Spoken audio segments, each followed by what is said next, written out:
Hi, this is a very different kind of video for me, but it's something that I'm really passionate about and wanted to talk about. And I figured, you know what? It's new year, new me. Let's get started with shaking things up a little bit. If you spend any amount of time in any online D&D community, whether it's here on YouTube or Reddit or Discord or wherever else, you have invariably come across a plethora of discussions around damage per round or DPR. And I want to be incredibly clear right away, because you read the title to the video. I have absolutely nothing against DPR calculations or optimization or the players who do that sort of thing. That is how many of you derive your fun, and I am so here for that. The thing is, it's just not how I derive my fun, and not because I think it's useless or it's dumb or that I'm better than anyone else or anything like that at all. It's honestly kind of the opposite. I truly believe that there is immense value to these discussions because they are, at their core, thought experiments that can be used to provide tons of talking points and data and can be referenced to provide so much greater context. But mostly, I'm just happy that you guys do it so I don't have to be the one to. One thing that I want to highlight is I am not sitting here pretending to be some kind of all-knowing prophet, and I'm certainly not trying to change anyone's mind about anything either, which is something of a theme you'll see throughout this video. Kind of that we should spend less time trying to convince other people that they're wrong and more time just discussing things and learning from each other. And that includes me. This video is going to be framed in the way that it is because it's just from my perspective. I don't make damage tier lists or baselines. I have a law degree, not a math degree. I'm a words guy, not a numbers guy. This is not a hit job. It's just a conversation. So when I say that DPR doesn't matter to me, I'm not saying that I have a problem with the fact that people are running statistical models to try to determine the optimal outcome for a given situation. No, the problem that I have is the incredible weight and value that we have ascribed to this thing, which ultimately amounts to completely arbitrarily defined numbers, and the fact that that seems to be where the conversation is both starting and ending for so many within this community. I saw this comment on Tree and Monk Sea Druid response video, and it perfectly encapsulates the sentiment that I'm discussing here. The numbers are good, so what's the problem? And this is far from an isolated comment. I see things like this every single day. I should probably expand on that a little bit though. At their most basic level, DPR and damage baselines are little more than a simple way to point to something and say, that's the best, that's the worst, and here's all the stuff in the middle. And I fully understand the appeal of that. People love ranking things. It tugs at our lizard brains in the most primal of ways. We are graded all throughout our school years. Basically every sports team ever is ranked. Cars get ranked for acceleration and top speed, and D&D characters get ranked for how much damage they can dish out in 6 seconds. Some of the most popular videos on my channel are tier lists. We as humans just love rankings. There's something comfortable and satisfying about rankings and groupings for us. And to be clear, just like everyone else, I am fully susceptible to this too. I've mentioned on my channel before that I love tier list videos. I genuinely do. It is a huge part of why I started my tier list for each spell level series. The thing is though, and I am sure that I am not alone in this, is that when I watch a tier list video, I truly do not care what the exact results or rankings of something is, so much as I just enjoy hearing the creator's thought process and analysis and discussion of what led them to putting something in a certain tier or rank. I don't need to see eye to eye with them on everything. If I did, I probably wouldn't watch the video. But just having them explain their thought process and going over how they arrived at a certain decision is just so fascinating to me. And it also helps me think a little bit more deeply about my own thoughts and biases on a subject. And this holds true whether I'm watching Zeltic rank every single shrine in Breath of the Wild, or watching Scott Kramer rank every US license plate, or Treant Monk rank feats. I just love listening to people that I find fun and interesting talk about things that I find to be fun and interesting. Now, you are probably and rightfully so wondering what any of this has to do with DPR, and I promise I'm getting to that. Like I mentioned, at their most basic form, a tier list is just a way to look at something and get a pseudo-objective answer about how quote-unquote good or bad something is.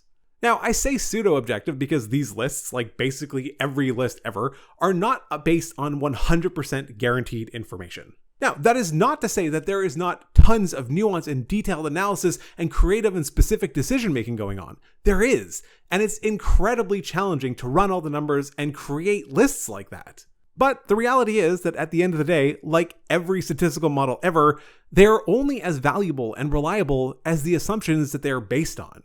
And make no mistake, there are plenty of assumptions being made.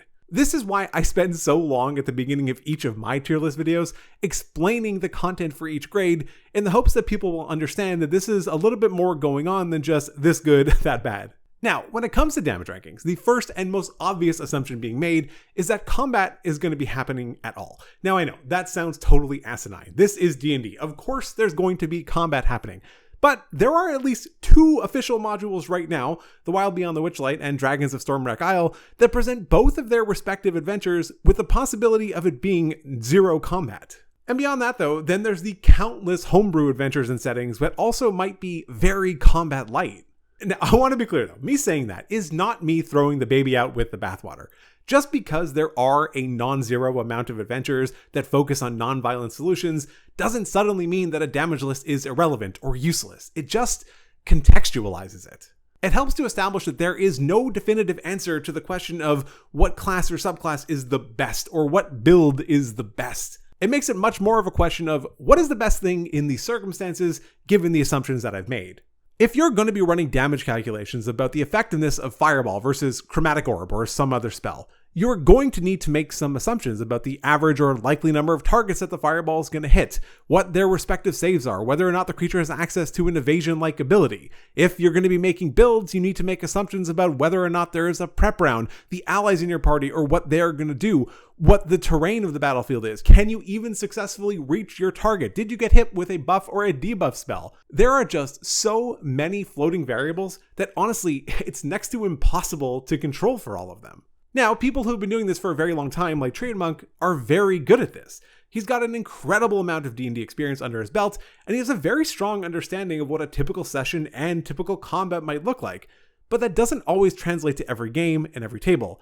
But it can be very easy to fall into the trap of thinking that it does. I do just want to say that I'm not calling out Chris here. I'm just using him as a stand-in for a dude that really knows what he's talking about. But there's a lot of other D&D channels that fall into the same category. Anyway, falling into the trap. When you spend enough time in these communities that I mentioned at the beginning, it can be so easy to forget that the reality is that the overwhelmingly vast majority of D&D players in the world are not intently fixating on online content for the game. They're not optimizers. They're just playing the game. And honestly, that's largely true for me too.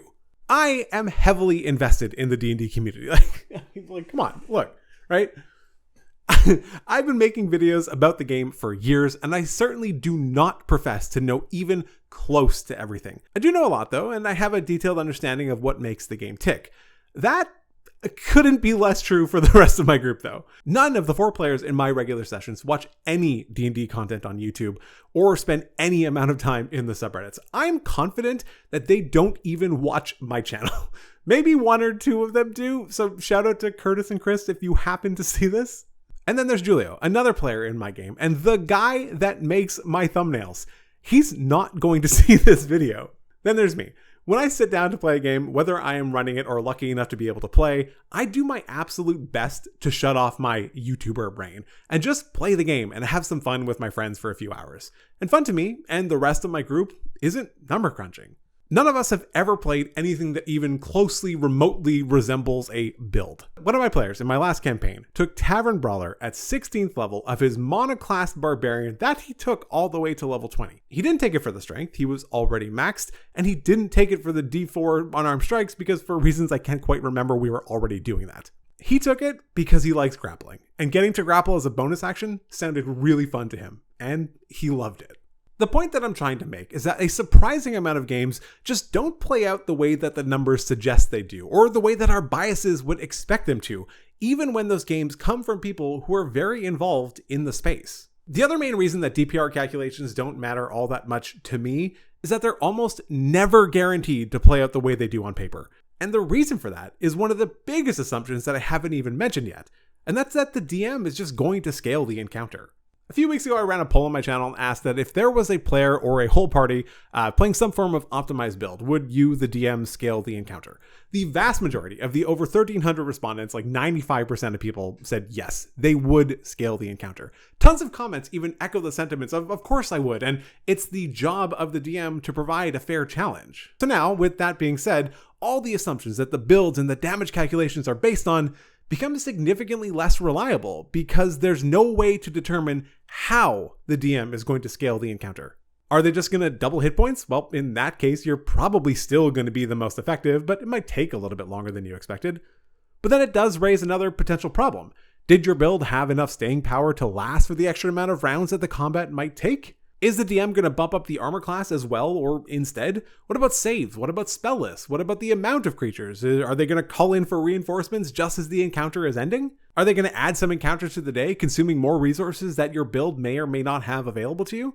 Again, the point is that since we can fairly reliably assume, look at me making assumptions now, that the encounter is going to be scaled, it's impossible to know how it's being scaled. So it just kind of loses so much of its relevance to me, at least as far as a good versus bad context goes.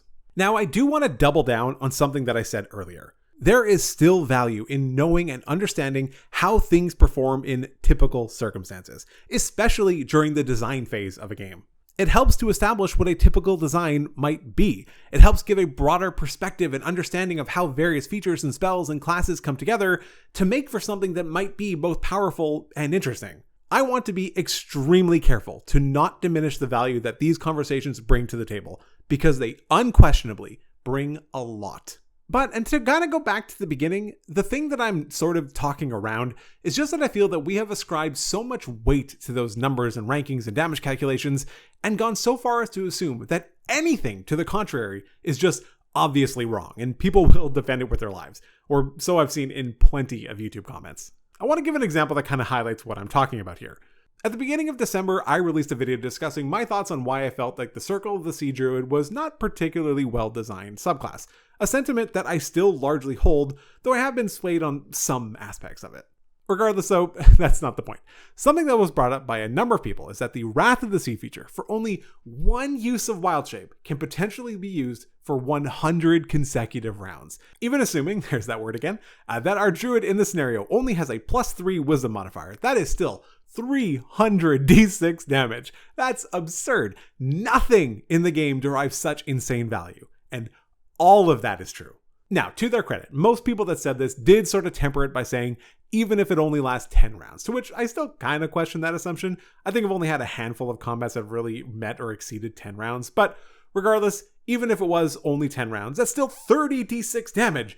And assuming the target saves on half, that's still 15 d6 damage for only one use of Wild Shape. That is incredible value.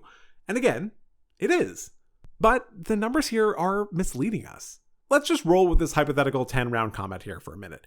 If the creature succeeds on their save 5 times, that means for half of the rounds, you did nothing with this ability. Now, there's no way to know when any of those failures will occur, obviously. But that is important and greatly speaks to the feeling and the fun and the vibes per round, if you will, that a given feature might have. If all 5 of those failures are consecutive on the first 5 rounds of combats, are you even going to want to try again? The math assumes that we do, and it all works out, but damn, if that's not gonna feel awful. But obviously, the inverse here is true too. You're gonna feel like a literal god when 5 rounds in a row you hit. But then, could you even? Was there a creature within range? Was there actually nothing else to do with your bonus action? And none of this even mentions the fact that in reality, most combats are like 3, maybe 4 rounds. So you might not have been able to use it on the first round. Maybe the creature saved on it from the second round, and then on the third, it worked. And unless you happen to be in a very dense dungeon, you probably aren't going to enter another combat encounter within the next 10 minutes, which is the duration of the feature. And then, even considering that, are people going to want to engage with the dude that has waves crashing all around them anyway? And are you going to want to maintain those and drawing attention to yourself and to your party? I don't know. Maybe. These are all questions that the math just doesn't consider because it can't. And that is kind of where I sit on the matter. I'm not saying that the math doesn't back up the feature. I get that it all averages out, but how many players are going to give this feature or other features like it the attempt that they deserve when it can feel so disappointing so often? There's no good way to measure vibes per round. It's just a feeling. And I also understand that everyone is going to have their own way of determining what does or doesn't feel fun to play. So that's why when I say that I don't think that Wrath of the Sea feels very good, I'm not talking about the math. I'm talking about the intangible nature of it and the fact that a core subclass feature can so reliably fail to the point of not feeling worth using. And you might feel completely differently to me, and that's okay. Again, I'm not trying to change anyone's mind here. I'm merely trying to provide perspective. Anyway, this video is not about the Circle of the Sea Druid and is not intended to be a response, so let's just move on from that. So I spent a long time talking about why I view damage calculations as only a small part of the equation, but it does kind of raise the question of, is there a better alternative or a better solution? And it just so happens that there is, at least in my opinion. So the question is, how can we both still use numbers and provide greater context with them that tries to consider more than just damage? So I'm not going to pretend that he's the first person to do this, and I don't think that he would either, but my friend Nathan from the channel D&D Unoptimized has been putting a ton of work into creating a multi-dimensional analysis for each class in the game. And while yes, it does consider damage, it also looks at defensive metrics and mobility and control and so much more. And of course, all of these things are going to have their own assumptions built into them, but what I truly appreciate is that it is at least attempting to take a significantly more holistic approach to the discussion. This approach is much less likely to make a player, particularly a new one, feel like they've made a bad choice because their character didn't top the damage charts, because maybe it's just better at something else, and I think that really needs to not be overlooked. I'll leave a link in the description and the pinned comments so you can go take a look at it for yourself. I highly recommend that you do. One thought that I want to end on is that despite everything that I've said about the numbers and the math in regards to player characters, I think many of these calculations are incredibly valuable and useful on the flip side of the conversation as well when we're looking at monsters. I mentioned on this channel way too many times at this point that I love monster design, and I really do. It's one of the few opportunities that we as players and fans get to essentially see what hundreds and hundreds of pre-generated characters might look like made by the D&D designers. Dungeons & Dragons is fundamentally a game of imagination, and even characters, whether optimized or not, are creations of tons of different people with tons of different thoughts and perspectives. But the monsters, at least the ones in the official books, are not. They're created by the designers, a relatively small group of people. As a result, they provide insights into how they believe certain combinations can work together and how powerful those things are then considered to be. So for those, I love any analysis, numerical or otherwise. Not really so I can just point to a creature and say that it's the best, but so I can get a deeper understanding of how all the different pieces of the puzzle fit together.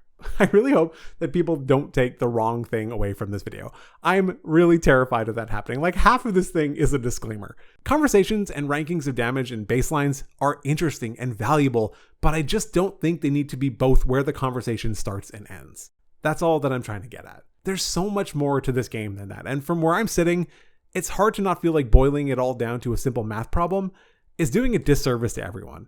Please, though, continue to discuss damage and probabilities, and I'm going to keep listening and learning. It's so important to me to emphasize that I am not trying to suggest that I'm right and everyone else is wrong.